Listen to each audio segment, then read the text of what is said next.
So, today is my birthday, December 17.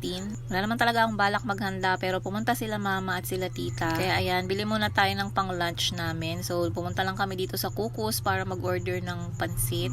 And then dito sa Red Ribbon, bibili lang ako ng maliit na cake. Hindi naman kami mahihilig sa cake, so maliit lang para lang may i-blow ako. And then nagpunta kami ng Dali kasi sabi ni mama masarap daw yung wine dito. Mura lang daw pero lasang Maria Clara. So, eto yun.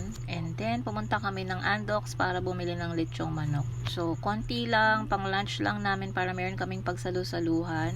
Simpleng lunch lang. Hindi ako mahilig maghanda ng bongga pag birthday ko, kahit simpleng celebration lang. So, ito yung puto pao na niluto ko.